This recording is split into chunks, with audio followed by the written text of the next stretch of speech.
Então, a ideia é a gente falar sobre dois quadros, né, importantes, são dois capítulos importantes de diagnóstico, e que tem a ver muito com quem vai fazer medicina, independente se é psiquiatra ou se é de qualquer outra especialidade.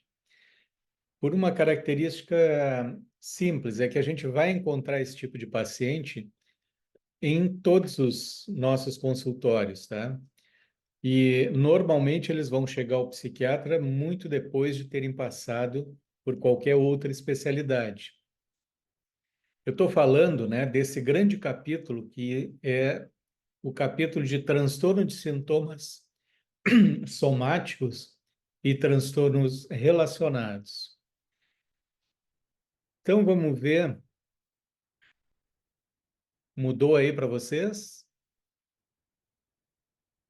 o slide? Sim, Tá. Então, a característica essencial desses quadros, né, desse grande capítulo com alguns diagnósticos, é que eles compartilham um aspecto comum, que é a predominância de sintomas somáticos associados a prejuízo e sofrimento significativo na vida do paciente. Tá? Essa é a questão fundamental. O paciente sente alterações no corpo e vai procurar, portanto, médicos em geral, não um psiquiatra, tá? E para caracterizar essas alterações, precisa haver esse sofrimento e prejuízo significativo na vida do paciente, na vida de relação, na vida profissional, de lazer, tá? Então, qual é o objetivo da aula de hoje? O tema é bastante extenso e bastante desafiador quando a gente vai fazer o diagnóstico clínico com os pacientes, tá? Mas o que eu quero é que vocês reconheçam os quadros categóricos, né, dos transtornos dissociativos e transtornos, né, com essa expressão somática e reconhecer os diagnósticos diferenciais, tá? Bom, eu não sei se vocês conseguem ler aqui, para mim parece bem visível, mas está visível para vocês? Vamos interagindo aqui. sim, prof. Tá. Então, assim, o grande capítulo é transtorno de sintomas somáticos e transtornos relacionados.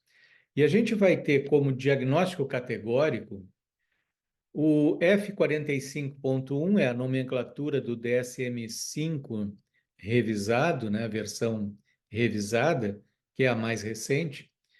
Então, o primeiro diagnóstico categórico é um transtorno de sintomas somáticos, como vocês estão vendo aqui.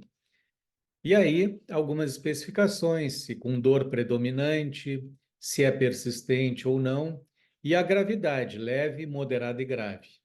Esse é o padrão, mais ou menos, né, dos quadros do DSM-5 revisado. O segundo, nós vamos estudar todos eles, tá? O segundo é o 4521, que é o transtorno de ansiedade de doença. Antigamente, todos vocês conhecem, era conhecido como hipocondria, né? Em geral, esse diagnóstico, essa nomenclatura hipocondríaca foi desatualizada porque acabou virando uma espécie de palavra pejorativa.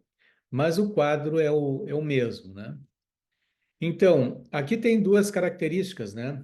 O paciente com ansiedade de doença, a antiga hipocondria, ele pode ser aquele paciente que busca um cuidado ativo, né? Procura médico, ou ele fica tão assustado com tudo que ele evita qualquer busca de cuidado. Bom, e aí nós entramos no terceiro grande quadro, que são os transtornos de sintomas neurológicos funcionais, ou antigamente também chamado de transtorno conversivo, embora a gente possa continuar usando essa nomenclatura, aonde vai se especificar se o episódio é agudo ou persistente e se há estressor psicológico, né? E aí a gente mostra o que que houve, por exemplo, as enchentes do Rio Grande do Sul como um fator que desencadearam, né, um transtorno de sintoma neurológico funcional em alguém. Ou sem estressor psicológico, ou que a gente não conseguiu detectar, né? E aqui vocês podem ver que ele não está, o grande quadro, né? Ele não está nomeado aqui assim, porque ele vai ser especificado, né? Conforme o tipo de sintoma. Então, vocês veem aqui que é o 44.4, todos eles, o 5, o 6, o 7, né? Então, se há um transtorno de sintomas neurológicos funcionais com fraqueza ou paralisia, com movimento anormal, com sintomas de deglutição, sintomas de fala, com ataques ou convulsões, com anestesia ou perda sensorial, com sintoma sensorial especial e com sintomas mistos. E depois nós temos ainda o quadro de fatores psicológicos que afetam outras condições médicas, né? O transtorno factício, que é aquele transtorno aonde o paciente usa o corpo para obter atenção de alguma forma, atenção inconsciente. Ele busca cuidados junto ao médico, em geral hospitais, e que ele pode ser um transtorno factício autoimposto. Eu vou só dar uma passada, nós não vamos estudar isso, tá? Mas só para vocês terem uma ideia, o transtorno factício era também chamado síndrome de Munchausen. Munchausen era um barão alemão que mentia muito das façanhas na guerra. O transtorno factício, na verdade, o paciente ele está mentindo, ele tem consciência de que ele produz os sintomas, como, por exemplo, ele pode friccionar o termômetro para mostrar que ele está com febre, ele pode se machucar, ferir, né? Já teve casos que a gente acompanhou que a paciente, né, com uma agulha de crochê, ela machucava a uretra para que na hora do exame de urina saísse sangue, né? Então tinha ali partículas de sangue que eram detectadas laboratorialmente. E esse tipo de situação, ou outra paciente que passou quase um mês no hospital depois de uma cirurgia, aonde a cirurgia, embora houvesse tecido de granulação, não houvesse infecção, a equipe estava tratando bem, a ferida operatória não fechava. E aí se descobriu que, na verdade, a paciente abria essa ferida operatória quando não estava ninguém vendo, para manter a ferida aberta, né? Levando ao desespero dos médicos. Então, o transtorno factício ele pode ser autoimposto, ou seja, a pessoa faz sobre o seu próprio corpo, buscando inconscientemente uma relação de atenção e de cuidado, ou ele pode ser um transtorno factício imposto a outro. E esses outros, em geral, são crianças, são filhos, né? Às vezes bebê, às vezes crianças, em que a mãe, ou em geral é a mãe, né? Mas pode ser pai também, ou pode ser algum familiar mais próximo, raramente, né?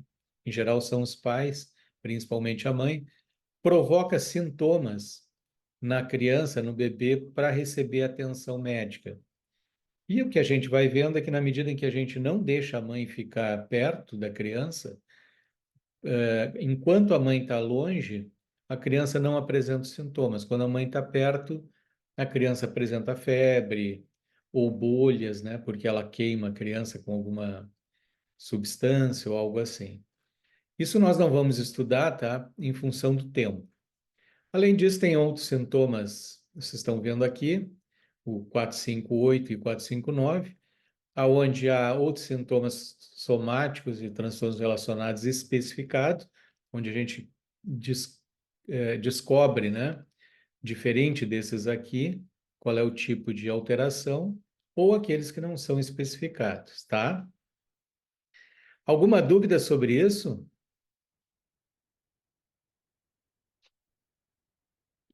Deixa eu ver que tem um chat aqui, sim, está visível, tá, ok. Bom, então vamos ao primeiro grande quadro, tá? Dentro daquele guarda-chuva que eu apresentei nessa tabela grande aí. O primeiro quadro é transtorno de sintomas somáticos.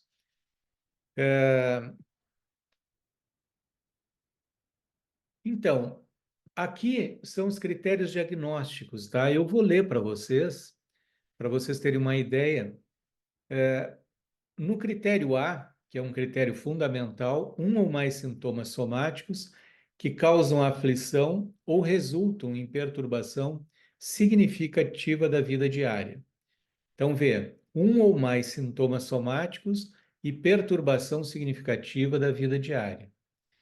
Depois, o critério B, há pensamentos, sentimentos ou comportamentos excessivos relacionados aos sintomas somáticos, ou associados à preocupação com a saúde, manifestados por pelo menos um dos seguintes: pensamento desproporcional e persistente acerca da gravidade dos próprios sintomas, o nível de ansiedade persistentemente elevado acerca da saúde dos sintomas, e tempo e energia excessivos dedicados a esses sintomas ou a preocupações a respeito da saúde, tá?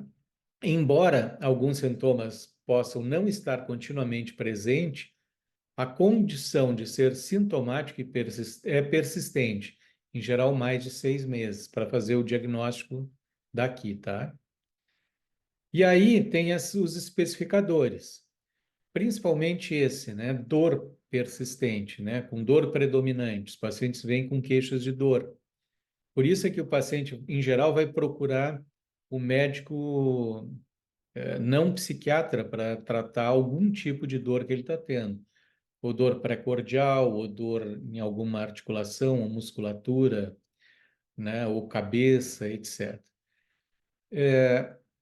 Aqui já falamos, né? Especificar se é persistente ou não, se é mais de 6 meses ou não, e leve, moderado e grave. Bom, o transtorno de sintomas somáticos enfatiza o diagnóstico feito com base em sinais e sintomas. Então, tem que haver um certo sintoma somático aflitivo e é associado a pensamentos, sentimentos e comportamentos anormais em resposta a esses sintomas. Isso aqui é que caracteriza essencialmente esse quadro, né? Os pensamentos, sentimentos e comportamentos, eles estão exagerados dentro daquilo que a gente poderia esperar para uma pessoa ou para a maioria das pessoas com o mesmo tipo de problema. Ele não é baseado, portanto, se existe uma ausência de explicação médica para os sintomas. Isso aqui é muito importante, tá? Porque antigamente se fazia esse diagnóstico quando não se encontrava explicação médica para os sintomas. E isso causava uma confusão, porque tem doenças que vão se manifestar muito depois dos primeiros sinais e sintomas aparecerem. Então, para evitar essa confusão, o que ficou essencial é que é justamente as alterações anormais de pensamentos, sentimentos e comportamentos que faz a indicação de que, olha, aí pode ter um transtorno de sintoma somático. Tá claro isso? Então, o que caracteriza não são os sintomas somáticos em si, mas sim como eles se apresentam e como são interpretados pelo paciente. Tá bem? Geralmente apresentam sintomas somáticos múltiplos e atuais que provocam sofrimento ou resultam em perturbação significativa da vida diária, e às vezes há apenas um sintoma grave, que em geral é mais comumente a dor. Vocês seguramente vão passar por algum paciente desses, né? Até o final internados no hospital ali até o final da formação de vocês. Os sintomas podem ser específicos, por exemplo, ter uma dor localizada, ou pode ser relativamente específico, por exemplo, fadiga. E por vezes representam sensações ou desconfortos corporais normais que geralmente não significam uma doença grave. Por exemplo, um certo inchaço, mas que não é grave do ponto de vista, não é uma doença renal, uma doença cardíaca, né? Ou eructações, ou gases, né? Os sintomas podem ou não estar associados a uma outra condição médica. Aqui é importante, tá? Porque, embora esse seja um transtorno com características emocionais, psíquicas, eles não excluem necessariamente haver uma doença associada, uma doença orgânica associada, tá? O que é importante é a reação que esse paciente vai ter a essa doença, ou, né, que pode ser inclusive grave, de uma forma exagerada a ela, ou, né, alterações mais básicas, mais leves, em que também há uma reação exagerada. Os indivíduos, então, com esses transtornos tendem a manifestar níveis muito elevados de preocupação a respeito da doença, avaliam seus sintomas corporais como indevidamente ameaçadores, nocivos ou problemáticos, e com frequência pensam o pior a respeito da própria saúde. Já acho que é um câncer terminal, já acho que vão morrer, já acho que é uma lesão gravíssima, né? Mesmo quando há evidência do contrário, ou seja, mesmo com exames, com uma tranquilização de uma boa avaliação médica, os pacientes ainda ficam temendo a gravidade médica de seus sintomas. Então, não é uma coisa objetiva, né? Quando nós normalmente temos alguma alteração, a gente vai no médico, o médico faz o diagnóstico, medica e a gente já se tranquiliza. E depois melhora dos sintomas, então confirma tudo e a gente fica tranquilo, né? Aqui não, esses pacientes, eles vão ao médico e eles saem, mesmo que o médico diga, não, isso não é nada, isso é nada do ponto de vista orgânico, né? O senhor vai melhorar, os exames deram bem, etc. O paciente sai do consultório inseguro e mesmo que momentaneamente ele possa se aliviar, os pensamentos e os sentimentos e o comportamento retornam. As preocupações acerca da saúde podem assumir um papel central na vida do indivíduo, tornando até um traço da identidade e dominando as relações interpessoais. É aquela pessoa, né, que em geral todo mundo tem na família ou na família de algum conhecido. Aquela pessoa sempre queixosa, né? Sempre tem um problema, sempre tem uma dor. E quando descobre que a gente está estudando medicina, né, vai ter festa de família, senta do lado e fica, olha, porque eu senti isso, eu senti aquilo. Eu fui no médico, o médico disse que não era nada, mas eu fui no outro, e assim conta aquele rol, né, de sintomas. Há com frequência alto nível de utilização de serviços médicos, o que raramente alivia as preocupações do paciente. Ele acaba buscando múltiplos médicos para o mesmo sintoma e eles não respondem, né, à tranquilização que o médico faz. Inclusive, em alguns casos, é ao contrário. O paciente fica muito mais preocupado porque acha que o médico tentou minimizar uma doença grave que ele detectou e não quis dizer. Então entra quase que numa perseguição assim imaginária. Não, o médico está me escondendo algo, né? Eu vou morrer, ou eu tenho pouco tempo de vida. E aí faz com que siga a peregrinação médica. Algumas pessoas, né, que têm esse transtorno, eles apresentam efeitos colaterais mais intensos das medicações. Provavelmente em função da própria ansiedade. Já acha que o próprio remédio vai causar mais malefício, né? Então, tudo isso vai dificultando o trabalho do médico. Outras sentem que as avaliações médicas e os tratamentos foram inadequados. É comum o paciente ir lá e querer uma ressonância magnética, sendo que ele já fez há um mês uma, né? Ou às vezes até menos. E se o médico não for dar, ele fica indignado, acha que o médico está achando que ele é louco, está achando que ele não tem um quadro grave, né? Então, tudo isso estressa muito o médico, a relação médico-paciente, e se o médico não está consciente desse tipo de sintoma, ele acaba atuando com o paciente, fica irritado com o paciente, é capaz até de cometer algum tipo de descaso, de agressão, né?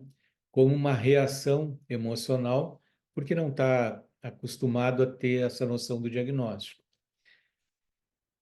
Nos pacientes, existem características que estão associadas, que é, do ponto de vista da cognição, da capacidade, né, de pensar e observar, ele tem atenção focada nos sintomas somáticos, hipervigil, né, a vigilância o tempo todo nas sensações corporais normais, a doenças físicas e, por vezes, com interpretações catastróficas.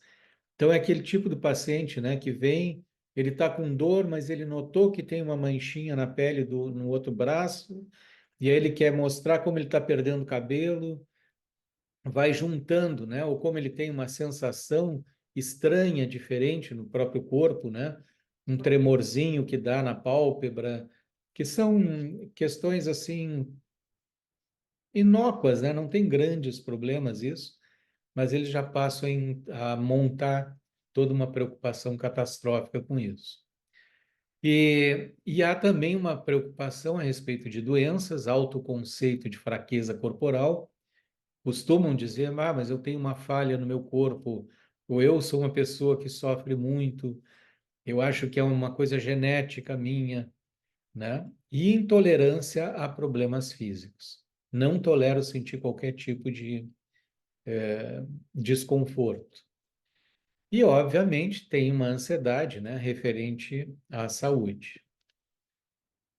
Eles também têm uma capacidade emocional, né, uma afetividade negativa, tudo é ruim, nada está bom, mostram-se desesperados muitas vezes, né, muita ansiedade e desmoralização relacionados a sintomas somáticos. Eles têm um sentimento de serem menos porque eles têm aquele problema no estômago ou problema no fígado, né?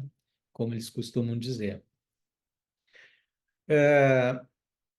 Eles procuram verificar o corpo repetidamente em busca de anormalidades, procuram médicos e segurança, né? E evitam atividades físicas principalmente quando os sintomas são graves e persistentes. Então, são pacientes que realmente começam muitas vezes a adoecer porque eles não fazem caminhadas quando eles precisariam emagrecer ou não fazem ginásticas, então acabam, ao longo dos anos, né, se prejudicando. Aqui eu vou passar rapidamente assim os diagnósticos diferencial do transtorno de sintomas somáticos, porque assim, pode haver outras condições médicas associadas, né? E o fato da gente ter um diagnóstico de TSS não elimina a possibilidade de haver outras condições médicas. Então, claro, qual é o diagnóstico diferencial entre a parte, vamos chamar assim, emocional, né, e comportamental dele em relação a outra condição médica, que nas outras condições a gente vai fazendo o diagnóstico da patologia que está presente ali assim. Lembrando que o transtorno de sintomas somáticos pode coexistir naturalmente com outras condições médicas, tá? E, inclusive aqui, às vezes, existe até um problema, porque às vezes o paciente acaba descuidando da condição médica, que ele precisa ter mais cuidado, em função dos temores dele. Fatores psicológicos que afetam outras condições médicas é que a gente percebe certas alterações psicológicas, como, por exemplo, um paciente deprimido que daí fica com pensamento de ruína. Vocês já viram, né, transtornos depressivos, com pensamentos de ruína, com pensamentos de falta de futuro na vida, essas distorções todas, e ele pode prejudicar os tratamentos que de fato ele tem. Por exemplo, um paciente que tem uma insuficiência cardíaca, como ele acha que aquilo vai matá-lo, né? ele acaba, como ele acha, né, que ali não tem futuro, que ele vai morrer, que essa doença vai matá-lo, ele acaba, às vezes, não tomando adequadamente a medicação ou não indo às consultas porque está muito assustado. Isso é diferente do transtorno de sintomas somáticos, porque aqui o paciente está, devido ao fator psicológico, ou evitando ajuda ou fazendo de uma forma errática, né, as orientações que são dadas para ele. Já no transtorno de sintomas somáticos, o paciente tem as sensações de fato no seu corpo e a preocupação é que é maior, tá? Não sei se fica claro para vocês isso que eu falei agora. Alguém responde aí para eu ter noção. Sim, só tudo bem. Na verdade, não ficou muito claro, prof. Se eu puder repetir, por favor. Ah, Perdão. o transtorno de sintomas somáticos, tá? Em geral, o paciente tem uma sensação no seu próprio corpo, ou dor, né? Ou alguma alteração, algum tremor, alguma fraqueza, né? E ele exagera a percepção desses sintomas. Aqui, nos fatores psicológicos que afetam outras condições médicas, o paciente tem claramente uma alteração psicológica. Por exemplo, um quadro depressivo, né? Às vezes pode ser diagnosticado, uma esquizofrenia, um transtorno delirante, coisas dessa ordem, que fazem com que eles não sigam o tratamento adequado ou a investigação adequada de uma doença que já é diagnosticada. Tá claro? Por exemplo, paciente muito ansioso, que tem o medo, né, de tudo. Paciente com ansiedade generalizada, né? Ele tem medo de tudo. Então ele não vai no médico porque ele está com medo de ficar sem dinheiro. E se for no médico, ele vai ter que comprar, o médico vai receitar receitas, ele vai ter que comprar, então ele vai adiando aquilo. Isso é um fator psicológico que está afetando uma condição médica. Imagina que ele tem uma insuficiência cardíaca, por exemplo, ele deveria consultar o médico na revisão ali, e ele não faz. Fica claro isso agora ou não?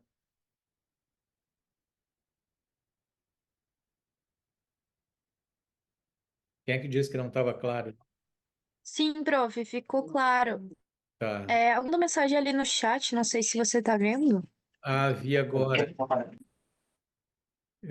Professor, eu fiquei na dúvida. O transtorno de ansiedade de doença é um diagnóstico diferencial. Nós já vamos chegar lá, tá? Aí vai dar para ver isso. Pode ser? Que o próximo diagnóstico vai ser transtorno de ansiedade de doença. Tá, o transtorno de pânico, porque tem as características do pânico, né? A palpitação, sudorese, né? Palidez, sensação de que vai desmaiar, medo intenso, que dura pouco tempo e depois passa, e o paciente fica só com medo de ter nova crise. É bem diferente do transtorno de sintomas somáticos. Ele não tem os sintomas somáticos, ele não está achando, né, no corpo dele uma alteração. O transtorno de pânico, em função da crise de pânico, ele tem a palpitação e sudorese, tudo isso, e ele sabe que é daquilo, né? Ele atribui claramente ao estado emocional. A ansiedade generalizada, a gente já comentou, quando eu falei ali dos fatores psicológicos, ansiedade generalizada, como diz o tema, né? Ela é geral, é um paciente mais ansioso, ele se preocupa com as finanças, com a saída dos filhos, com o casamento, com o trabalho, né? Sempre muito ansioso frente a qualquer adversidade que tem que enfrentar na vida, diferente do transtorno de sintomas somáticos, que é relacionado à saúde apenas. Transtornos depressivos, os Prof, pacientes. tenho uma dúvida. Posso perguntar? Pode, Luísa. O transtorno de ansiedade generalizada, se tu começa a ter uma preocupação quanto à tua saúde por mais de 6 meses, ele vira um TSS ou não continua sendo ansiedade generalizada?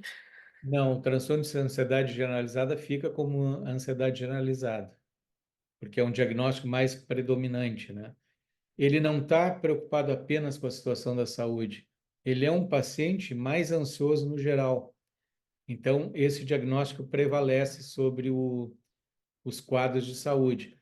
Tanto que vai ter momentos que esse paciente não vai estar preocupado com a saúde, ele vai estar preocupado com as outras coisas da vida, né? Tá, Tá? entendi, muito obrigada. O transtorno depressivo, muitas vezes, ele pode apresentar no início como sintomas somáticos. Então, o paciente, eu me lembro de um paciente que ele veio com dor abdominal. Não aparecia, né, com características de depressão. E ele tinha uma dor muito grande. Ele foi encaminhado, inclusive, por um cirurgião que diagnosticou que ele não tinha nenhuma alteração orgânica para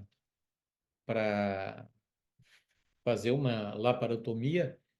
E num dos outros atendimentos, o pessoal queria fazer uma laparotomia para ele.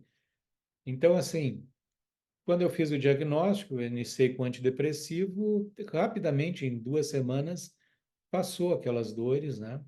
Porque era um quadro depressivo. Daí foi aparecendo mais claramente a sintomatologia depressiva. Então, os transtornos depressivos, eles podem se apresentar algumas vezes com sintomas orgânicos. Só que aí a gente tem junto, né, alteração de humor, alguma lentificação do pensamento, alteração do ciclo sono-vigília, né? Geralmente pode ter uma história já de um evento, né, que levou à situação depressiva, ou uma história de ser um paciente que já tem episódios depressivos ao longo do tempo. Transtorno de ansiedade de doença, que é o que a gente vai ver, logo a seguir, a ansiedade, e daí já aproveito ali, já te respondo, eu não vi quem é que tinha perguntado, porque o transtorno de ansiedade de doença é uma preocupação em ter uma doença, não necessariamente com algo que ele já está sentindo no corpo, tá? A gente vai ver melhor ali. Os transtornos de sintomas neurológicos funcionais, tipo transtorno conversivo, nós vamos ver no capítulo a seguir, mas fundamentalmente é porque aqui não está ligado a sintomas de funções neurológicas, e sim são sensações, né? São sensações somáticas que eles têm, dor, tremor, tremor não, fraqueza, algum tipo de alteração de pele, tá? Transtorno delirante, aonde vai aparecer o delírio do paciente.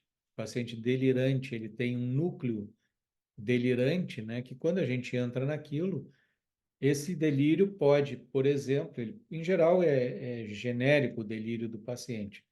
Acha que estão perseguindo, ou acha que o chefe não gosta dele, e isso se mantém ao longo da vida do paciente, né? Pode acontecer dele ter um delírio em relação ao corpo, mas em geral a gente vê que é algo que não segue uma lógica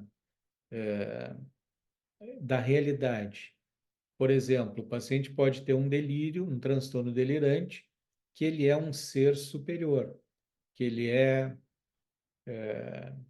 alguém que tem poderes sobrenatural que lê a mente dos outros, né? E ele pode, dessa forma, também achar que ele lê aquela mente porque ele tem um chip instalado pelos ETs, etc.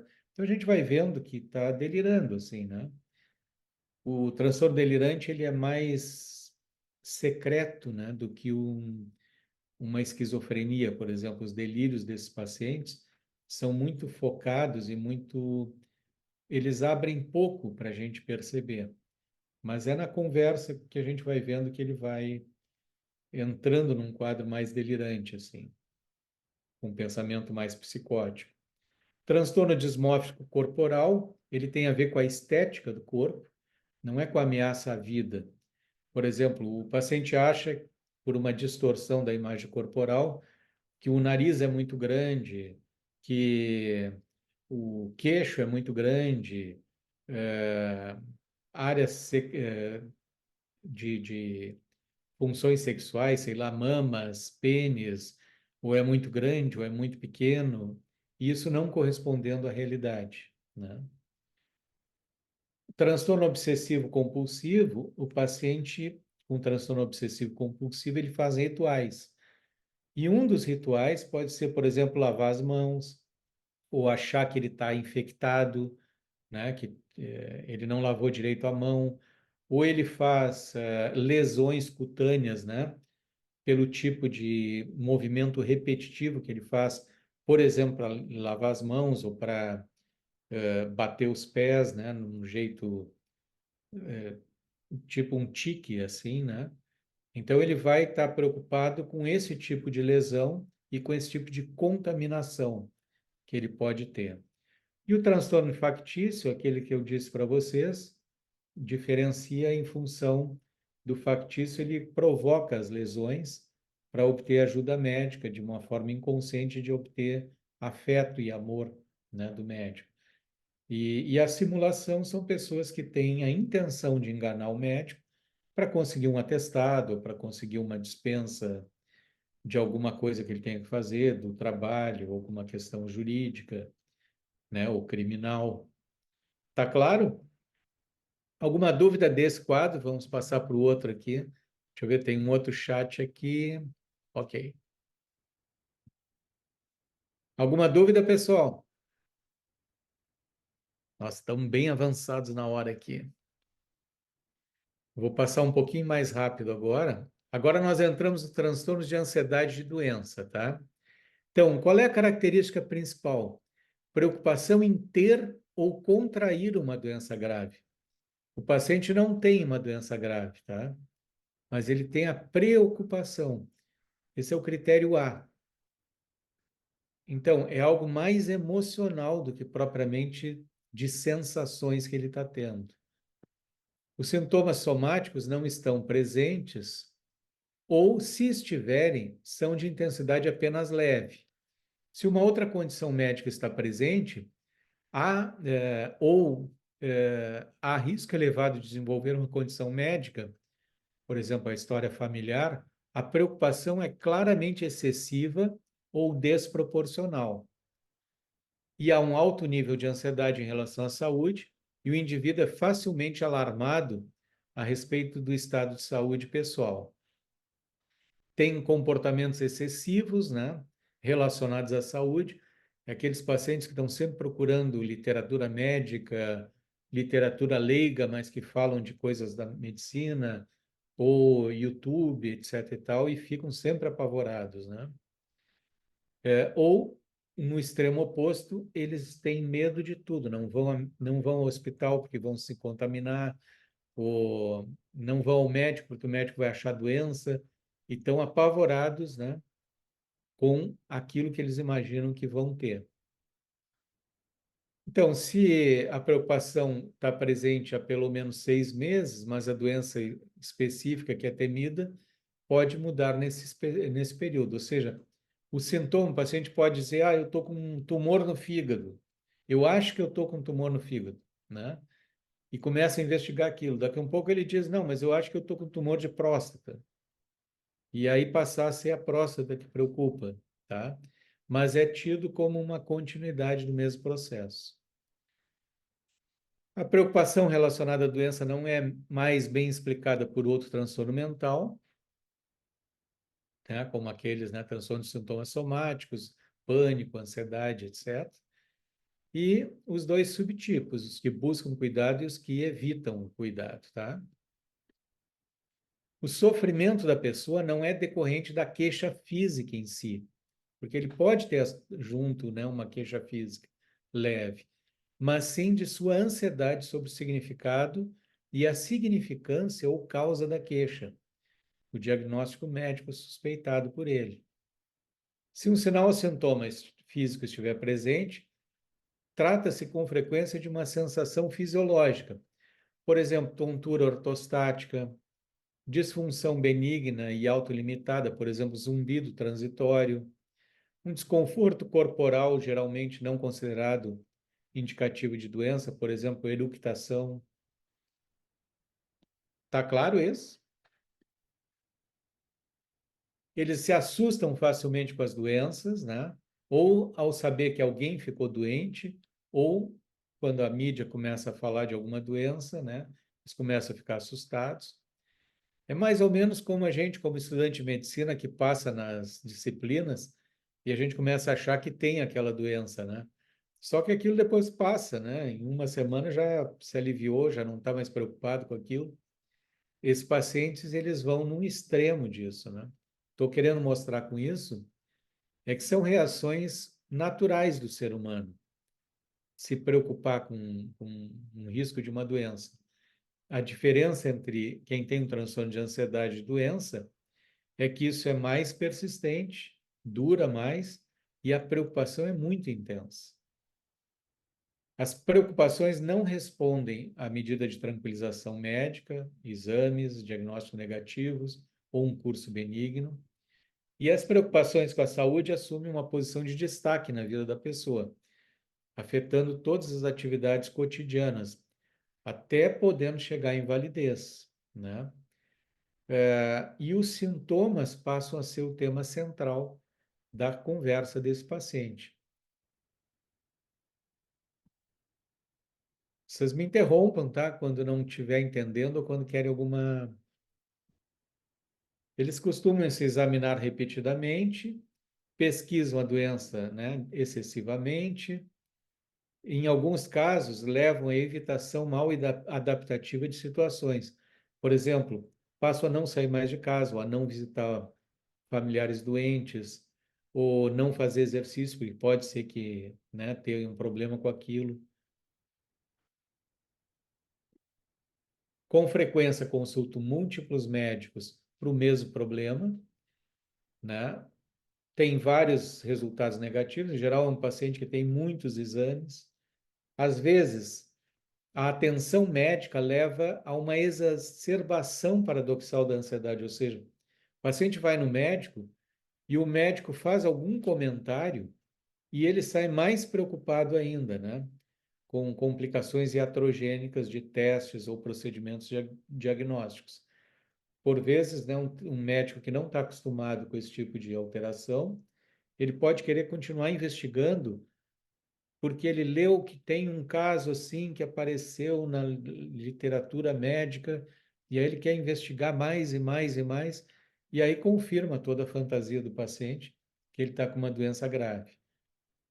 E o resultado é que não está adequado fazer uma investigação mais e mais e mais aprofundada quando não há indicação para isso, né?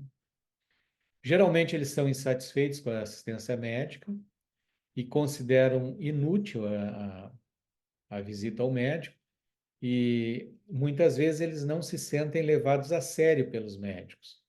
E por vezes isso é verdadeiro. O médico vê que não é nada e não dá bola.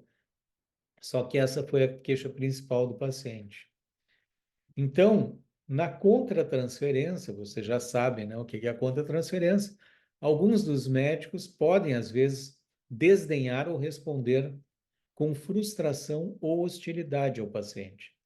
Tipo assim, pô, esse cara vem aqui, eu estou com o paciente grave ali no hospital, ele vem aqui na emergência com uma queixa porque apareceu uma bolinha na pele dele, que não é urgente, que não tem nada, é só uma picada de mosquito, para, né, para dar um pouco a ideia desse tipo de coisa que leva o médico a ficar irritado com o paciente.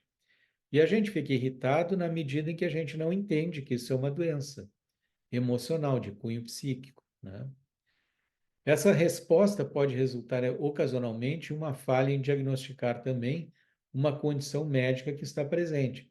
O paciente puxa tanto para o lado da doença que não é, que o médico acaba esgotando o tempo de consulta dele sem investigar ou sem que detecte, né, uma doença que ocasionalmente poderia estar presente como comorbidade, não como causa daquilo. Tá? Então, podendo levar uma demora em diagnosticar um quadro que fosse mais necessário fazer o diagnóstico precoce. Os diagnósticos diferenciais são outras condições médicas, tá? A gente já conversou sobre isso. Isso não impede, né? A ansiedade de doença não impede do paciente ter doenças biológicas manifestas, né? O transtorno de adaptação, ou seja, frente a uma situação de adaptação, uma situação de estresse, a ansiedade relacionada à saúde é uma resposta normal a uma doença grave. Vai lá e recebe um diagnóstico de câncer.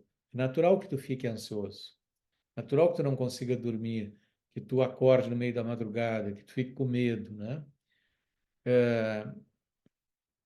Se uma ansiedade se torna desproporcional em relação a isso e persistir por mais de 6 meses, aí a gente faz o diagnóstico de transtorno de ansiedade de doença, tá?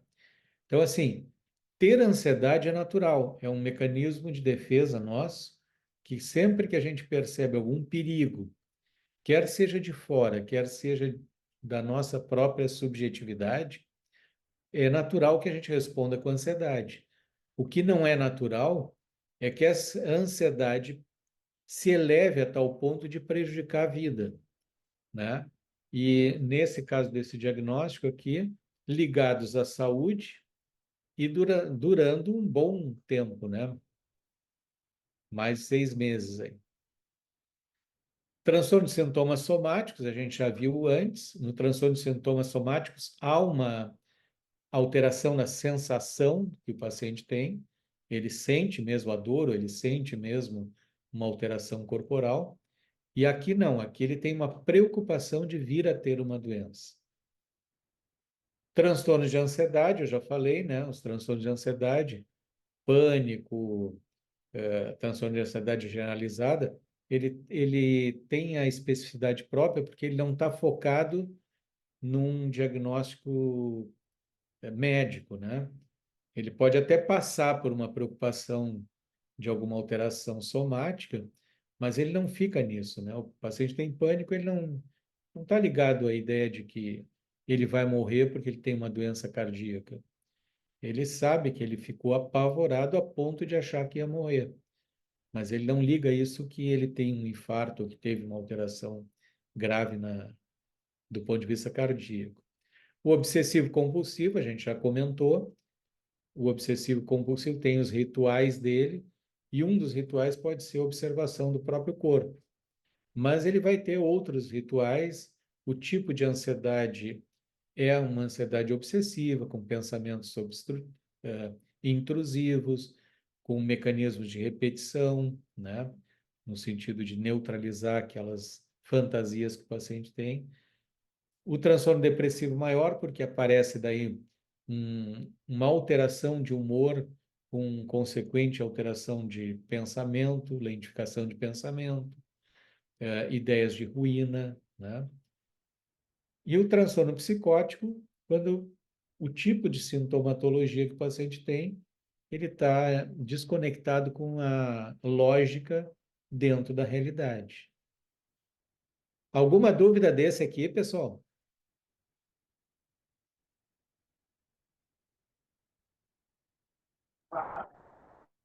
Prof, tudo certo. Tá.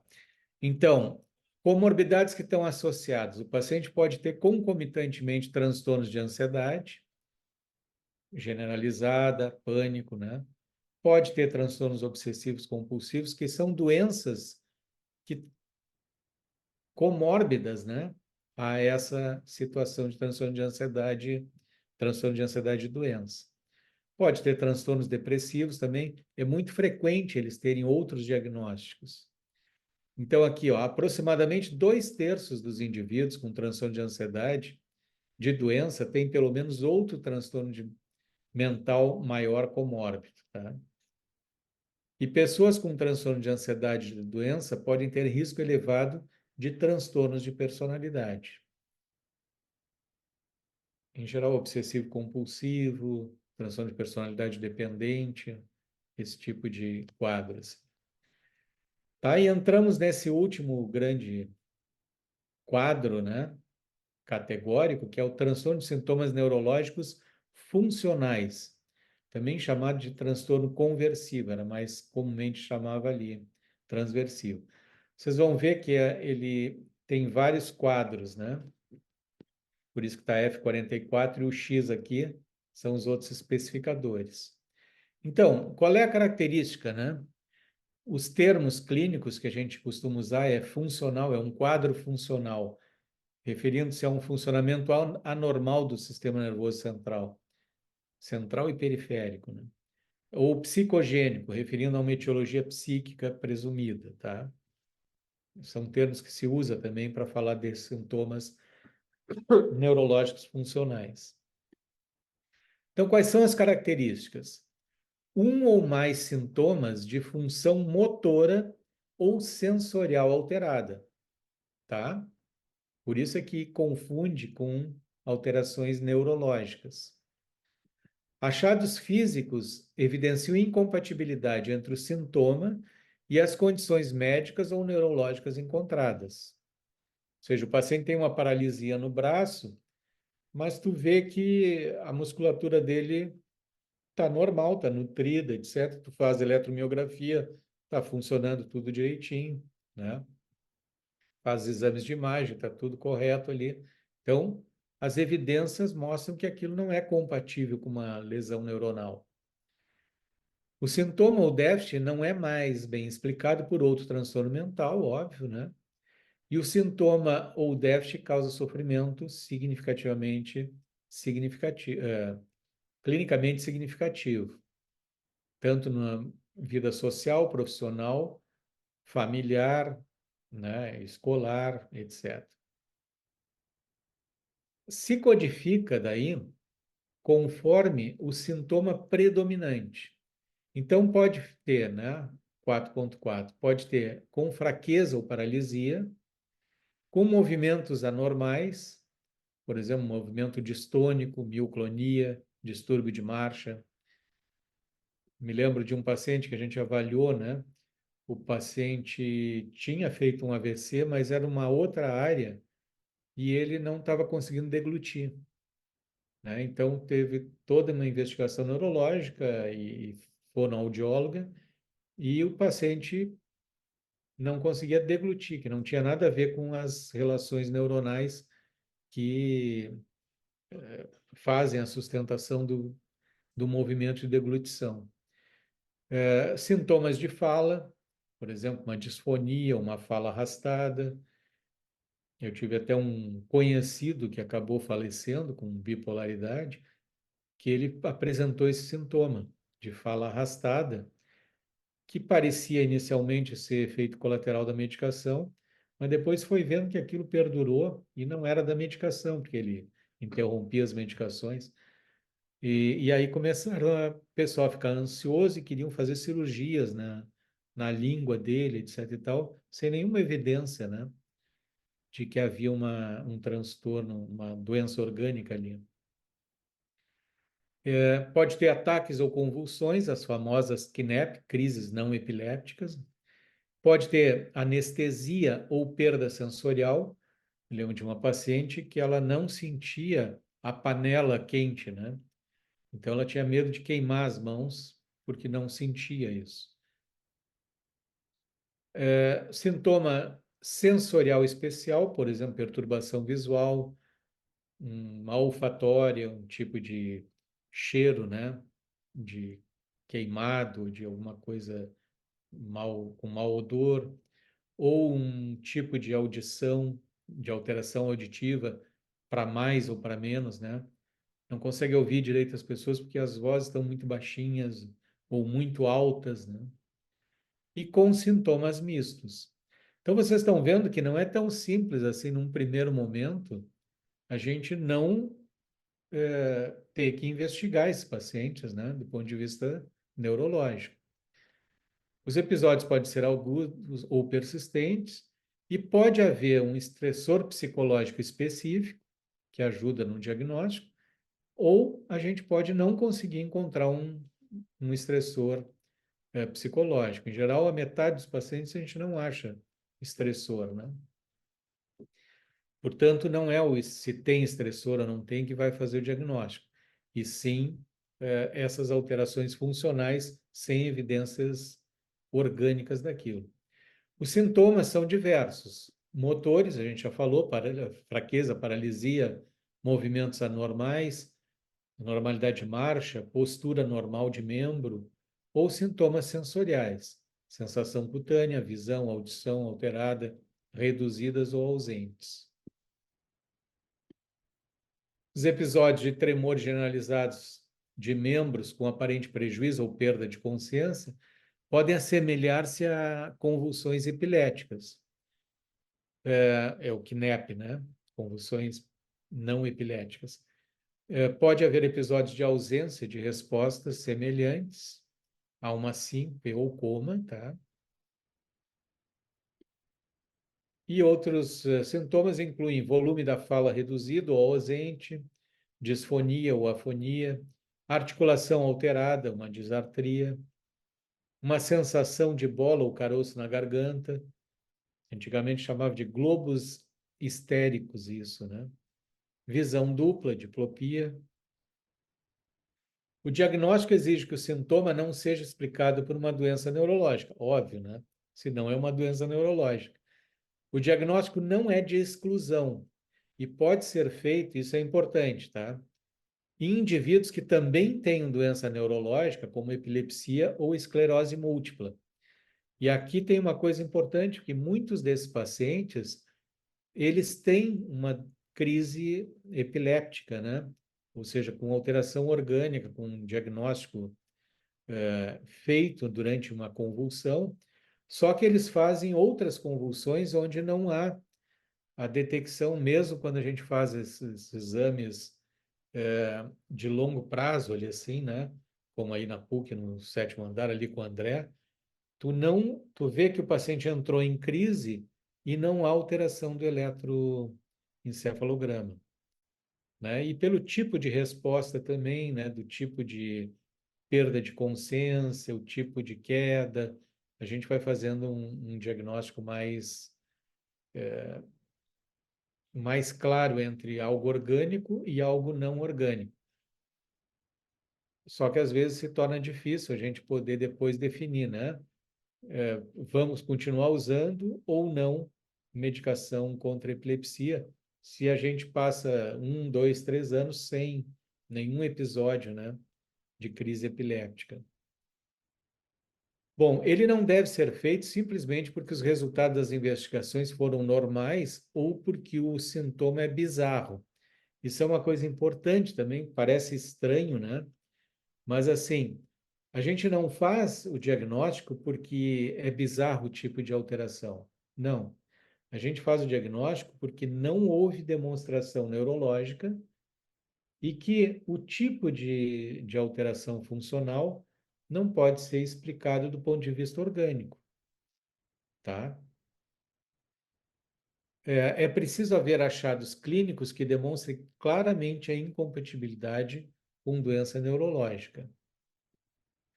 Pode haver histórias de múltiplos sintomas semelhantes, geralmente está associada a estresse ou trauma, tanto de natureza psicológica como física, e ainda que a avaliação quanto à presença de estresse ou trauma seja importante, o diagnóstico poderá ser feito mesmo se nenhum desses for encontrado, porque às vezes o paciente não nos conta o trauma que houve, né? Um trauma, por exemplo, sexual, de abuso sexual, a pessoa pode se sentir tão constrangida que ela não fala sobre aquilo, né? E por mais que investigue, pergunte, não vem a história, né? O transtorno conversivo, ou de sintomas neurológicos funcionais, está muitas vezes associados a sintomas dissociativos, tais como despersonalização, desrealização e amnésia dissociativa. Deixa eu ver como é que nós estamos no tempo, que nós vamos estudar no capítulo a seguir agora, tá? Então, eu não vou mostrar aqui, mas daí vocês lembram que aqui pode ter, né, a associação com esses sintomas dissociativos. A bela indiferença, como se falava antigamente, né, é uma ausência, é um estado emocional de ausência de preocupação acerca da natureza ou das implicações dos sintomas.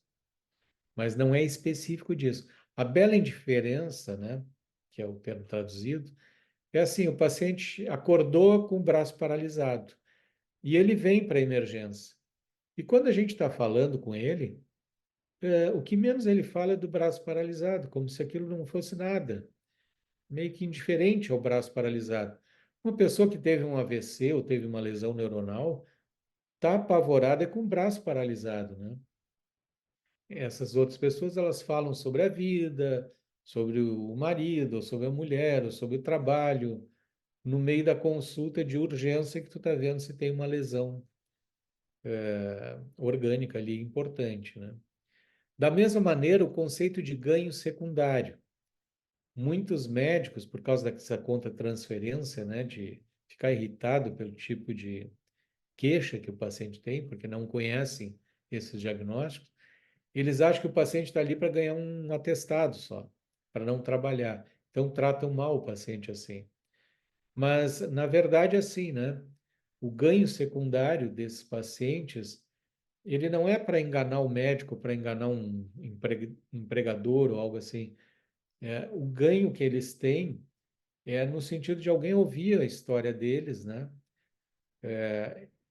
Que é genuína, eles estão sofrendo, só que eles não conseguem reconhecer que esse sofrimento é emocional. Eles passam a achar que é corporal e tem as manifestações no próprio corpo disso. Não sei se vocês estão conseguindo me acompanhar aí. Tá bem assim? Eu sei que o capítulo é grande, tá, pessoal? Sim, prof, tudo certo. Tá. Algumas situações são culturais, tá? Deles apresentar esses tipos de problema. Por exemplo, são comuns em determinados rituais culturalmente aprovados. E se eles forem culturalmente, né, reconhecidos, eles não são tratados como sintomas neurológicos funcionais. Tá? Algum tipo de paralisia, algum tipo, né, por exemplo, nessas religiões onde há incorporação, entre aspas, do espírito de alguém, né, o paciente pode ter aquela alteração porque é um encosto, porque é um tipo de sequela que o ser ali, que a alma de alguém que ele incorporou, o espírito de alguém, tinha aquela lesão. Tá? Mas se isso está dentro do contexto cultural aceitável, e para vocês terem uma ideia, os pais de santo, os, os, as pessoas que trabalham com esses tipos de religiões alternativas também, até mesmo dentro da católica, né? Eles reconhecem claramente quando faz parte da cultura e quando é uma coisa que foge àquela cultura religiosa daquele período. Então, não é incomum, por exemplo, que um pai de santo ou um padre encaminhe um fiel que está demasiadamente envolvido com os rituais já fora do contexto religioso. Outro diagnóstico diferencial é aqui os diagnósticos diferenciais. Doença neurológica, obviamente, né? Tem a lesão explicando, né? Alteração neurológica explicando. Transtorno de sintomas somáticos, porque aqui se pode ver que os transtornos, eles não são do tipo mais de sensações simplesmente, né? Não se pode claramente demonstrar que a maioria dos sintomas somáticos encontrados nesse transtorno é incompatível com a fisiologia, por exemplo, dor, fadiga. No transtorno conversivo, tal incompatibilidade é necessária para o diagnóstico. Tá? Nesse caso aqui, a gente tem que fazer o diagnóstico de exclusão. Os pensamentos, sentimentos e comportamentos excessivos característicos dos sintomas somáticos costuma estar ausente no transtorno conversivo. O transtorno conversivo, em geral, é aquele momento, aquele episódio, né? E assim que o paciente passa, ele volta ao normal e se e se sente bem assim, diferente do transtorno de ansiedade, né? E dos transtornos de sintomas somáticos. O transtorno factício e simulação, a gente já conversou sobre eles, tá? Aqui é diferente, porque nem sempre a gente consegue diagnosticar uma simulação de um quadro desse tipo, né? De transtorno de sintomas neurológicos funcionais. Porque o paciente mente muito bem, então isso requer tempo para a gente poder fazer o diagnóstico. Então, o diagnóstico de transtornos conversivos, ali o TC, tá? Não requer o julgamento de que os sintomas não sejam produzidos intencionalmente, que não são simulados, porque às vezes a gente não consegue fazer o diagnóstico. Então, fica em hipótese, né? Entretanto, evidências definitivas de fingimento sugerem um diagnóstico de transtorno factício, se objetivamente aparece, né? Ou de uma simulação, quando for para obter algum tipo de benefício. Transtornos dissociativos a gente vai ver agora. A diferença entre transtornos de sintomas neurológicos funcionais e transtornos dissociativos é que o de sintomas neurológicos funcionais ele está ligado às funções neurológicas, tá? Do ponto de vista de sensibilidade e funções motoras.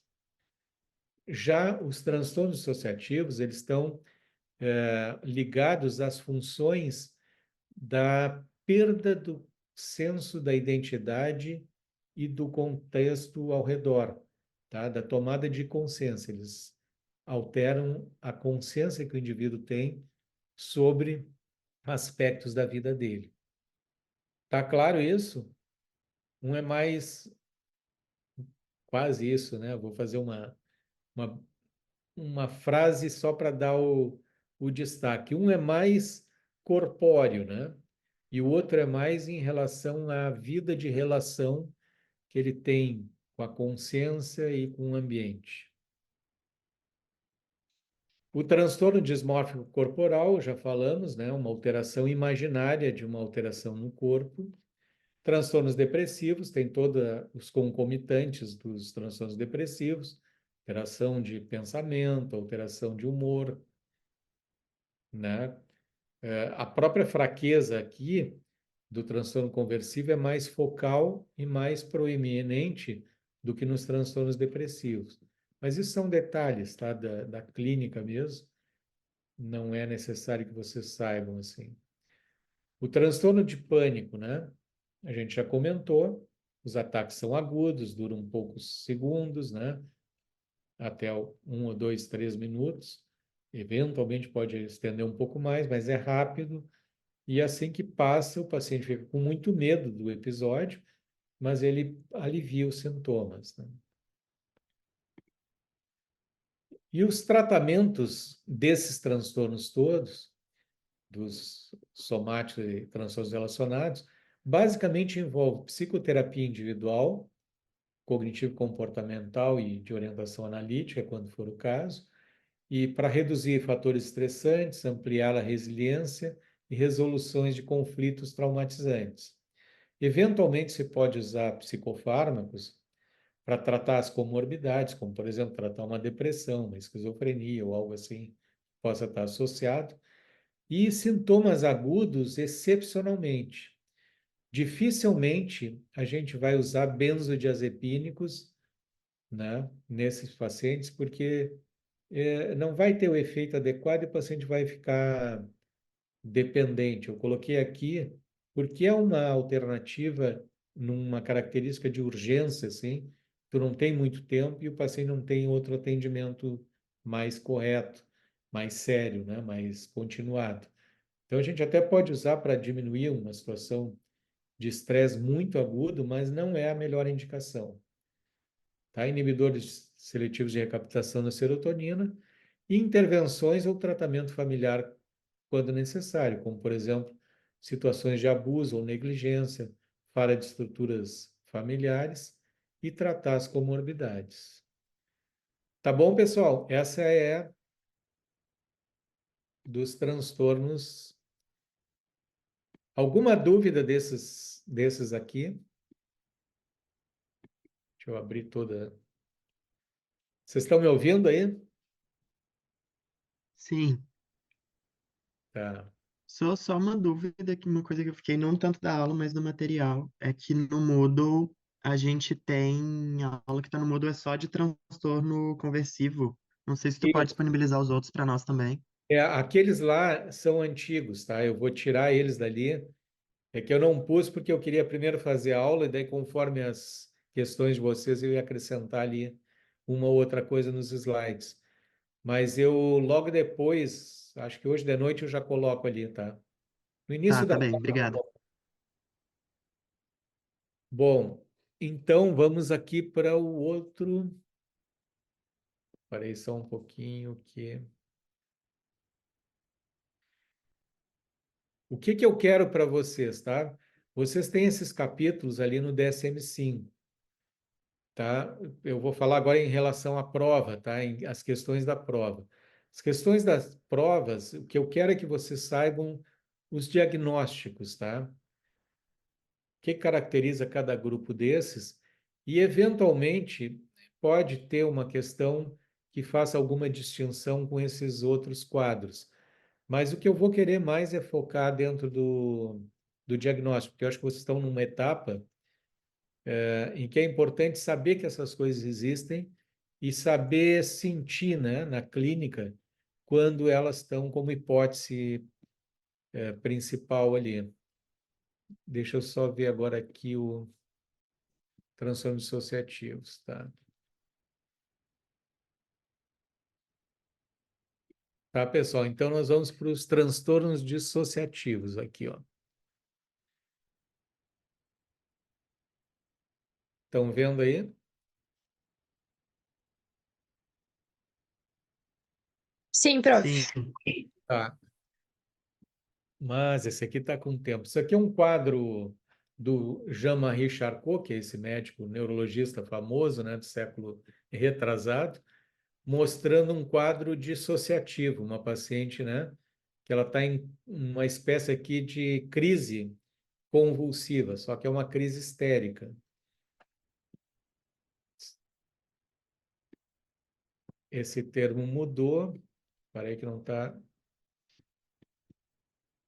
Estou com um problema aqui de passagem. Enquanto isso, deixa eu ver aqui quem é que escreveu. Ok. Pode voltar no slide da biografia. O slide, a biografia é do DSM-5, TR, tá? No final daqui também vai aparecer a mesma coisa. Peraí que eu vou ter que eu ter que interromper aqui porque trancou o meu slide.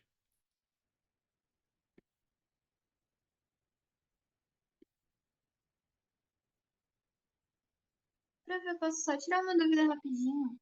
Claro. Sobre como-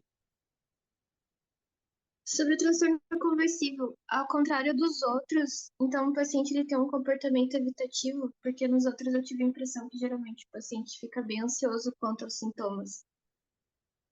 Peraí, repete um pouquinho que eu não peguei a pergunta.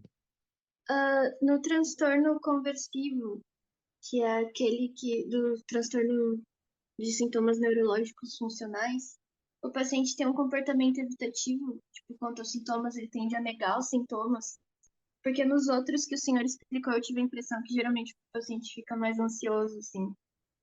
Tá. No transtorno de ansiedade de doença, né? Que tu estava falando, né? Que é o paciente, ele, um tipo de paciente, ele fica tão assustado com aquilo que ele evita procurar ajuda. O transtorno de sintomas neurológicos funcionais ou transtorno conversivo, não. Ele busca ajuda em caráter de urgência. É isso que tu estava perguntando? Eu fiquei na dúvida por conta daquele fenômeno da bela indiferença, que eu fiquei na dúvida se era, tipo, todos os pacientes com sintoma, transtorno de sintoma neurológico funcional Ou será algo mais isolado, assim? Porque eu tive a impressão que nos outros transtornos que a gente viu não tinha essa questão da indiferença, sabe? Isso, os outros não tinham essa indiferença. Isso é naquele tipo de sintoma mesmo. Mas isso não são todos os pacientes, é alguns deles, né? Principalmente o que a gente chamava de histéricas antigamente. Ok, prof, obrigada. Tá. Aqui só para vocês lembrarem, quem começou a trabalhar com esses pacientes foi o Freud. Na época era neurologista, depois virou psicanalista, né? A partir exatamente desses casos. E aqui o Breuer, que era um outro médico generalista, muito conhecido na época, que trabalhava com ele. Os dois, aliás, o Freud trabalhava com Breuer, né? O Breuer era mais velho e mais famoso. Eu estou tendo um problema na transmissão aqui do. Ele está travando.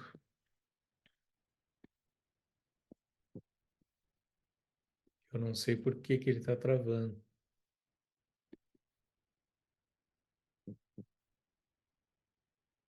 E travou.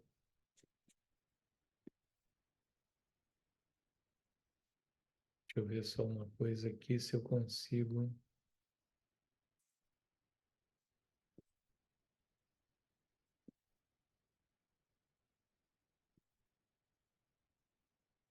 Deixa eu desligar aquele outro aqui.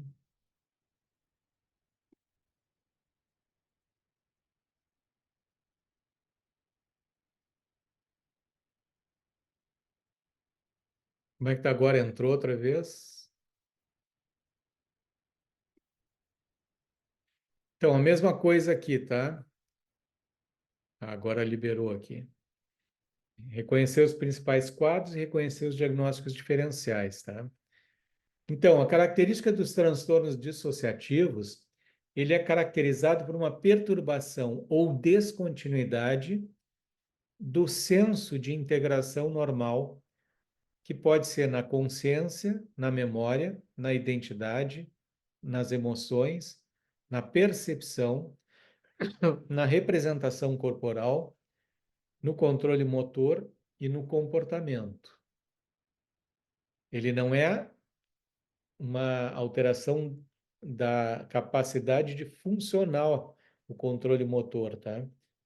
Controle sobre os braços, mas sim da sensação de que vai perder. Então, os sintomas dissociativos são vivenciados como intrusões espontâneas na consciência e no comportamento, né? Eles perdem a continuidade da experiência subjetiva, como fragmentação da personalidade, despersonalização e desrealização. A incapacidade de acessar as informações da memória, né? Que em geral são de fácil acesso. Os tipos de doenças, o tipo de quadro, então, o transtorno dissociativo de identidade, amnésia dissociativa, transtorno de despersonalização e desrealização, outro transtorno dissociativo especificado e não especificado. Esse é caso a gente consiga ou não detectar outra alteração. Mas o importante são esses: dissociativo de identidade, amnésia dissociativa, especificar se ele tem fuga dissociativa, e transtorno de despersonalização, desrealização. Os aspectos comuns são que são pessoas que têm na sua história, né, na infância, abusos físicos, sexuais, emocionais, negligência física ou negligência emocional. Então, o primeiro deles é transtorno dissociativo de identidade. O que caracteriza, né? Uma ruptura da identidade. Todos nós temos uma noção de quem a gente é, né?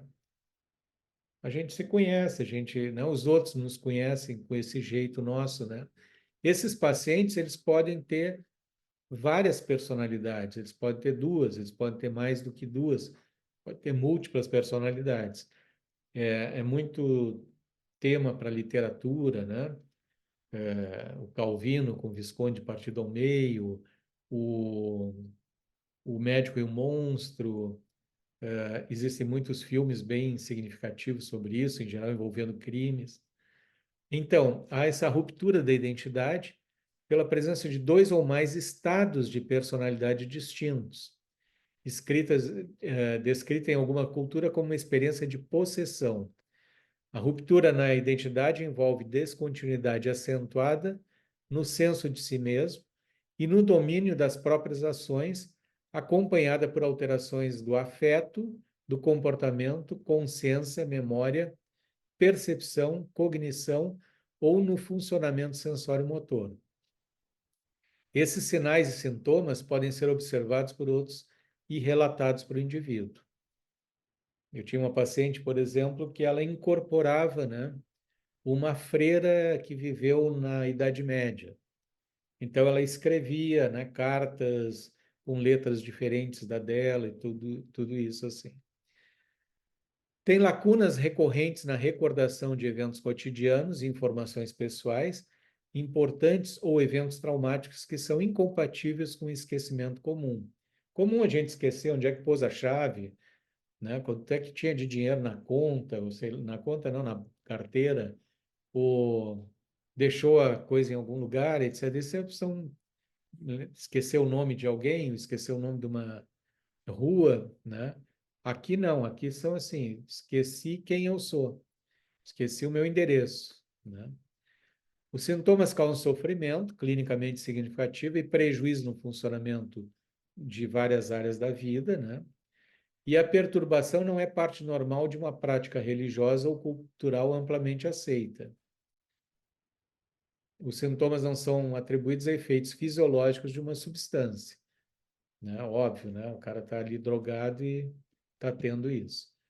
Então, a manifestação ou dissimulação desses estados de personalidade variam em função da motivação psicológica, nível de estresse, conflitos e dinâmicas internas e da resiliência emocional, ou a capacidade da gente aguentar sofrimentos, né?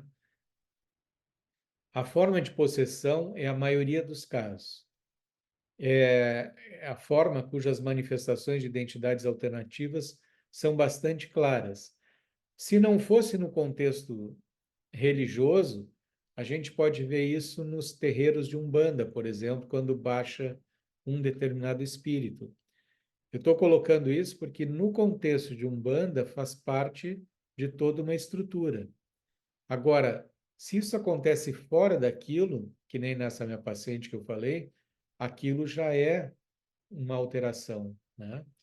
E, em geral, como eu disse antes, o pessoal que lida com a religião, ele distingue claramente quem está incorporando dentro da religião e quem está incorporando fora do contexto religioso. Apenas uma minoria de portadores, eu me lembro de uma outra paciente que era, entre aspas, vidente. Então, ela vivia aterrorizada porque ela sabia de todos os acidentes que as pessoas teriam.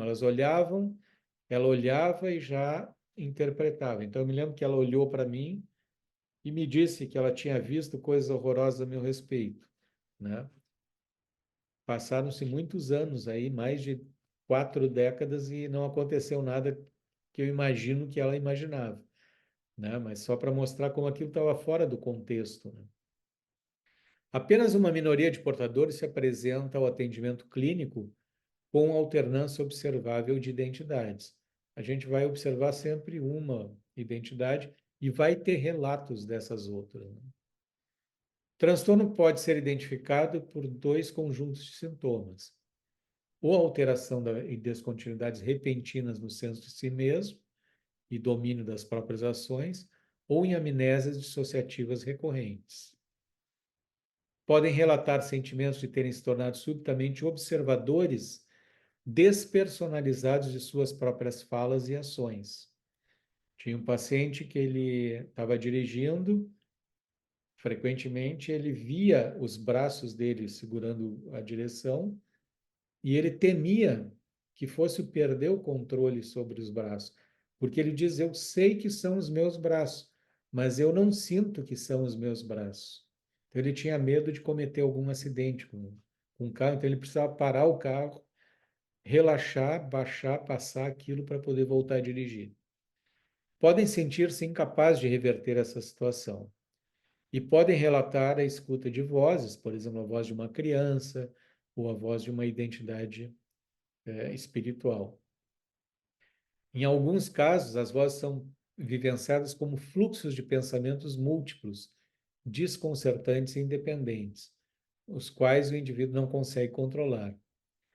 Emoções fortes, impulsos, até mesmo a fala ou outras ações podem emergir repentinamente sem um sentido de domínio ou controle pessoal. E essas emoções e impulsos costumam ser descritos como ego distônico, ou seja, o paciente sabe que não é ele próprio, né?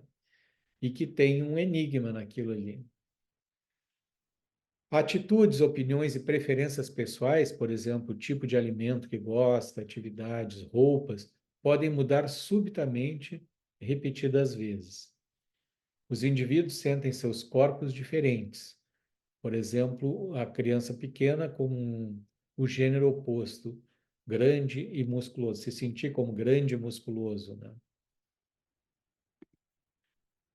As alterações no senso de si mesmo e de perda de domínio das próprias ações podem ser acompanhadas por um sentimento de que tais atitudes, emoções e comportamentos, e até mesmo o próprio corpo, não são meus ou não estão sob o meu controle. Isso é que dá muito medo neles, né? As convulsões não epiléticas e outros sintomas conversivos são proeminentes em algumas apresentações do transtorno dissociativo de identidade, especialmente em contextos não ocidentais. Bom, a amnésia dissociativa, ela se manifesta de 3 formas principais. Agora nós estamos falando, terminamos de falar sobre o senso de si mesmo, tá? E de ter controle sobre as ações. Agora estamos falando sobre a amnésia. Elas são lacunas de memórias remotas de eventos da vida pessoal, período da infância ou adolescência, ou lapsos de memória normalmente confiável que... Peraí que está tocando aqui no meu celular. Desliguei. Lapsos de memória normalmente confiável, por exemplo, o que aconteceu hoje, o paciente não sabe. Descoberta de evidências de ações, tarefas cotidianas que eles não lembram de ter feito. Por exemplo, aparecem objetos dentro de casa, na bolsa ou em algum outro lugar, né? Escritos, desenhos, coisas que foi feito em algum momento e o paciente não tem recordação daquilo. Existe uma das características que são fugas dissociativas, nas quais a pessoa viaja, né, para algum lugar sem saber quem ele é. Há uns 2 anos atrás, teve uma pessoa ali na Praça de Atlântida que passou o dia inteiro sentado na pracinha ali, e os comerciantes ali se deram conta que o cara estava bem vestido, e aí investigaram quem era ele não sabia quem ele era, onde morava, né? Então precisa ser divulgado e alguém da família diz, olha, é o fulano. Essa amnésia não se limita a eventos estressantes ou traumáticos. Pode ter perda de memória de áreas normais da vida. Com frequência, também não conseguem recordar eventos cotidianos. A maioria dos estados de possessão no mundo inteiro é normal. É no mundo inteiro isso, né? Geralmente faz parte de práticas espirituais e não satisfaz o transtorno dissociativo de identidade. As identidades que surgem durante o transtorno apresentam-se de maneira recorrente, são indesejáveis e involuntárias, são indesejadas e involuntárias, causam sofrimento clinicamente significativo e não faz parte de uma prática cultural, tá? Apresentam-se geralmente, associado a isso, sintomas depressivos, ansiedade, abuso de substância para se acalmarem, né? Automutilação, convulsões não epiléticas e outros sintomas como comorbidade. Muitos relatam flashbacks dissociativos, nos quais revivem sensorialmente um evento pregresso, como se ele estivesse ocorrendo no presente, em geral com mudança de identidade, perda parcial ou completa de contato com a realidade presente durante o flashback e amnésia subsequente em relação ao conteúdo do flashback. É como se a imagem de algum evento voltasse na cabeça deles. Em geral, filmes exploram bastante isso, né? Comumente relatam múltiplos tipos de maus tratos sofridos na infância. Podem ser descritas formas que não envolvem maus tratos, mas que reúnem eventos precoces opressivos na vida. Muitos procedimentos médicos, por exemplo, dolorosos, prolongados. Automutilação e comportamentos suicidas são frequentes. Apresentam níveis maiores de suscetibilidade à hipnose e de capacidade dissociativa, comparado a outros grupos clínicos e controles sadios. Alguns sofrem fenômenos ou episódios psicóticos transitórios e várias regiões estão incorporadas do cérebro, né? Mas são tudo observações, né? Nenhuma explica claramente. Então, geralmente está associado a experiências devastadoras, traumáticas ou abusos da infância né? E pode se manifestar em qualquer idade. As crianças não apresentam-se com mudança de personalidade, geralmente, e sim com sobreposição e interferência entre estados mentais, sintomas relacionados à continuidade, à descontinuidade de experiência. São aqueles momentos, né, que a criança fica mais ausente, esquece alguma coisa, né, algum período, algum momento, assim, do que estava fazendo no colégio. As descompensações psicológicas e mudanças evidentes na identidade podem ser desencadeadas por uma saída de situação traumatizante, chegada de filhos, à mesma idade que ele foi abusado ou traumatizado, experiências traumáticas posteriores, até aparentemente sem consequências, como se reforçasse essas da infância, né? Como um acidente de automóvel, por exemplo. E morte ou início de uma doença fatal nos abusadores. Inconscientemente, é como se a raiva daquela situação de opressão viesse à tona na morte de um desses abusadores. Mais de 70% dos pacientes ambulatoriais com transtorno dissociativo de identidade tentaram suicídio. E múltiplas tentativas de suicídio são comuns, e outros comportamentos de autoagressão também são comuns. O tratamento apropriado, eles mostram uma melhora, né, no funcionamento profissional e pessoal, e algumas pessoas ficam com atividades comprometidas ao longo da vida e podem responder ao tratamento apenas lentamente. Tratamento de apoio prolongado pode aumentar a capacidade dessas pessoas enfrentar, né, as adversidades da vida e diminuindo necessidades de internação. Então, aqui eu vou passar rapidamente, que nós estamos quase no fim, eu tenho que dar uma rápida passada nos outros. Eu vou deixar isso aqui, tá? Para vocês verem depois. Então, só citando, tem que diferenciar de transtorno dissociativo especificado, transtorno depressivo maior, bipolar, estresse pós-traumático, por causa dos... Vocês já tiveram aula, né? De estresse pós-traumático, por causa dos flashbacks aqui, tá? Transtornos psicóticos, induzidos por medicamento, óbvio, né? Tem o efeito fisiológico das substâncias. Transtornos de personalidade, por exemplo, um paciente borderline, ele é mais normal o andamento dele, é longitudinal ao longo da vida, né? Diferente dessas mudanças de personalidade. O paciente borderline, ele ama e odeia, né? Ele ama, daqui a pouco ele passa a odiar aquela pessoa, daqui a pouco a pessoa que ele odeia, ele passa a amar, está sempre brigando, reclamando, se sentindo ofendido, mas isso é longitudinal ao longo da vida do paciente. Aqui não, aqui há mudança de características da personalidade. Transtorno conversivo, a gente já viu, é diferente por causa da questão do senso de si aqui, né? Transtornos convulsivos, algumas alterações convulsivas podem levar a esse tipo de sentimento, então é preciso fazer um diagnóstico diferencial. O factício e simulação, me lembro quando eu fiz a seleção lá no Exército, que tinha que fazer a apresentação, né? Um dos caras que estava fazendo comigo fingiu que era louco, né? E o pessoal que estava avaliando pegou ele e colocou na tropa, né? Porque o cara estava fazendo umas coisas que não tinha nada a ver com quem estava com um transtorno mental. Tá, pessoal? Então, essa foi o transtorno dissociativo. Agora é a amnésia de identidade, né? Agora a amnésia dissociativa.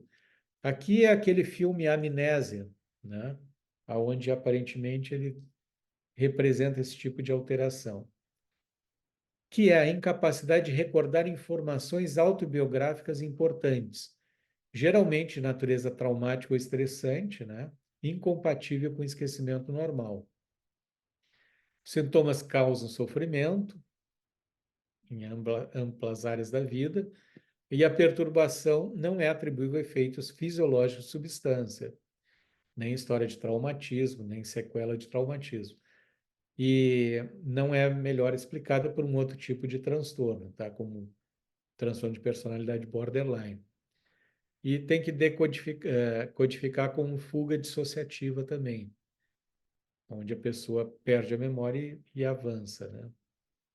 Para um lugar desconhecido que ninguém sabe quem ele é, nem ele sabe de onde ele vem.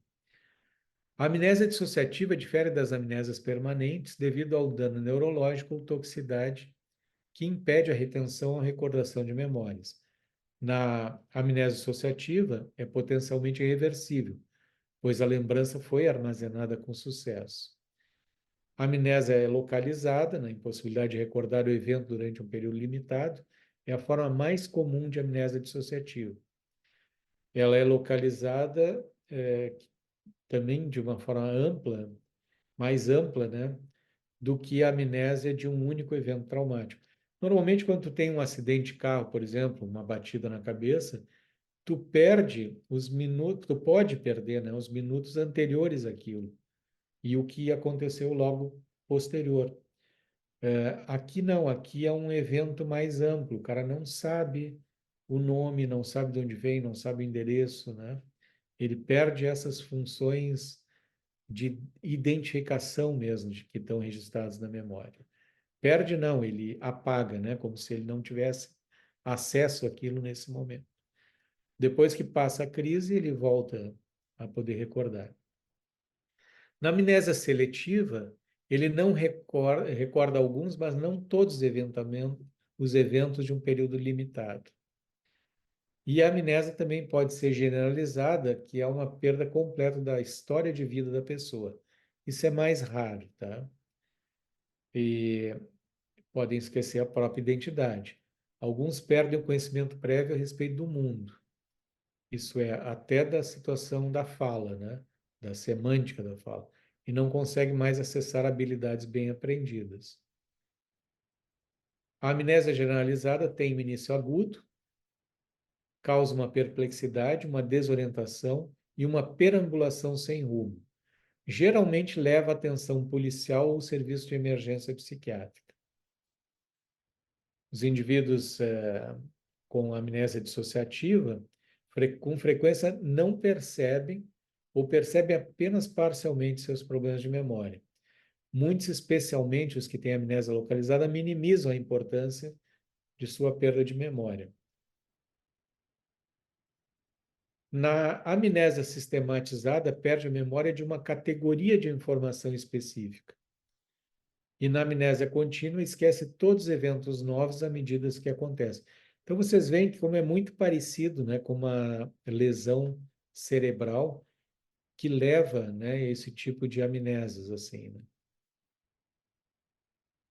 Eles, em geral, apresentam prejuízo crônico da capacidade de formar e manter relacionamentos satisfatórios. História de trauma, abuso infantil e vitimização são comuns. Alguns relatam flashbacks dissociativos. Nesse filme ali que eu mostrei, né, Amnésia, ele tem flashbacks, assim, né, que vai aparecendo. Depois vai aparecendo, a história vai se desenvolvendo. Muitos têm história de automutilação, tentativas de suicídio ou outros comportamentos de alto risco. É comum eles terem também problemas depressivos, sintomatologia neurológica funcional, despersonalização, sintomas auto-hipnóticos, suscetibilidade à hipnose e disfunções sexuais. Uma lesão traumática leve pode preceder a uma amnésia dissociativa, embora não está vinculado uma coisa com a outra do ponto de vista fisiológico. Em relação à cultura, né, pode ocorrer, dependendo da situação de cultura, sintomas que as pessoas incorporam, como, por exemplo, em Roma, os imperadores que tinham epilepsia, entre aspas, né, aí a gente pode questionar, aquilo era tomado como o contato deles com os deuses, né? Por isso que eles eram imperadores. Né? Há aumento de risco de suicídio ou comportamentos autodestrutivos, né? E o comportamento pode representar o risco particular quando a amnésia cede repentinamente e sobrecarrega o indivíduo com recordações intoleráveis. As amnésias da amnésia dissociativa, localizada, seletiva ou sistematizada, são relativamente estáveis. As amnésias dos transtornos de identidade, né, incluem amnésia de eventos cotidianos, descobertas de posse inexplicadas, flutuações repentinas, lacunas importantes e lacunas amnésticas breves. Então, eu estou mostrando aqui bastante coisa para vocês, mas fundamentalmente é para mostrar, né, que a gente tem que diferenciar essas amnésias das amnésias ocasionadas por trauma cerebral ou alguma situação geral, né, do organismo que leva a essas falhas de memória. Nós já estamos quase terminando, tá, pessoal? Passei um pouco já do tempo. Transtorno de estresse pós-traumático, transtornos neurocognitivos, eu vou pular. Transtornos relacionados a substâncias, amnésia pós-traumática devido à lesão cerebral. Transtornos convulsivos, também pode levar à perda de memória, né? Depois vocês podem ver isso aqui melhor, porque o tempo é muito curto para essas duas aulas. Transtorno factício e simulação. E o último que eu queria mostrar aqui para vocês é isso. Transtorno de despersonalização ou desrealização. Essa foto aqui lembra aquela do meu paciente dirigindo, né? Ele enxerga as mãos e sabe que são deles, né? Mas ele tem a sensação de que aquilo não é bem ele, que é um sentimento de desrealização. Então, os critérios, a despersonalização, isso que eu quero que vocês lembrem. Experiências de irrealidade, distanciamento ou de ser um observador externo do próprio pensamento, sentimentos, sensações de corpo ou ações. Tá? Senso distorcido de tempo, de realidade, de si mesmo como irreal ou ausente, anestesia emocional ou física. E a desrealização são experiências de irrealidade ou distanciamento em relação ao ambiente ao redor. Por exemplo, né? Como se estivesse num sonho, ou como se aquilo não fosse verdade, né? Me lembro de uma pessoa, de um paciente que dizia, ele estava dando aula e ele percebia que ele estava falando na aula, mas ele não sentia aquilo como verdadeiro. Parece que aquilo era uma espécie de imagem de um sonho, de um estado de fora, assim, da vida cotidiana. Embora racionalmente ele soubesse que ele estava naquela aula dando aula. Isso é a desrealização, tá? O mundo parece que se torna irreal. A despersonalização é as experiências de si mesmo frente a uma irrealidade, né? Parece que não é o próprio pensamento, não é o próprio sentimento, as ações do corpo. O teste de realidade permanece intacto, isso é importante. O paciente se dá conta que aquilo é algo fora da realidade. Diferente de um paciente psicótico que trata aquilo como uma experiência de outra ordem. Não é atribuível a efeitos fisiológicos, né, de substância, e não é devido a uma doença psiquiátrica maior ali. Pode envolver em uma cisão do senso de si mesmo, como uma parte observando e outra executando, né? Muitas vezes como experiência extracorpórea, como se estivesse observando a própria ação que ele está fazendo, e acompanhada por distorções visuais subjetivas, como visão embaçada, acuidade visual aumentada, campo visual ampliado ou estreitado, dupla dimensionalidade ou achatamento, tridimensionalidade exagerada ou alteração de distância do tamanho e objetos. Então, há essas alterações visuais associadas. E distorções auditivas também podem ocorrer, nas quais vozes ou sons são mudos ou mais intensos de que de fato são. Prevalência podemos passar, isso aqui dos temperamentais, ambientais também não. Em relação à cultura, também, se tiver dentro de práticas religiosas, é normal, práticas de meditação principalmente, né? Não faz parte do quadro. Diagnóstico diferencial, eu vou passar aqui também em função do horário, tá? Então, esses últimos aqui, obsessivo-compulsivo, dissociativos, ansiedade, psicóticos, substância, né? Outra condição médica. E os tratamentos, né? Basicamente psicoterapia, psicofármacos também, a mesma coisa em referente ao benzodiazepínico. Sempre é preferível não usar o benzodiazepínico, tá? Só numa situação extrema que tu não tem outros recursos. E a intervenção ou tratamento familiar quando necessário. Tá? E aqui está o Manual Diagnóstico Estatístico dos Transtornos Mentais. Tem na biblioteca aí e tem em acesso aí para todo mundo. Tá, pessoal? Alguma dúvida? Chegamos ao fim desse aqui. Alguma pergunta, alguma coisa que vocês gostariam? Desculpe a longa aula, mas é muita matéria para dar em pouco tempo. Tá? Vocês deem uma olhada no DSM, dá uma olhada geral, assim, e a gente, na próxima aula que a gente conversar, vai ser sobre transtornos alimentares e obesidade, mas daí a gente pode eventualmente esclarecer alguma dúvida. Um abraço para vocês aí. Espero que tenha conseguido atingir os objetivos da aula.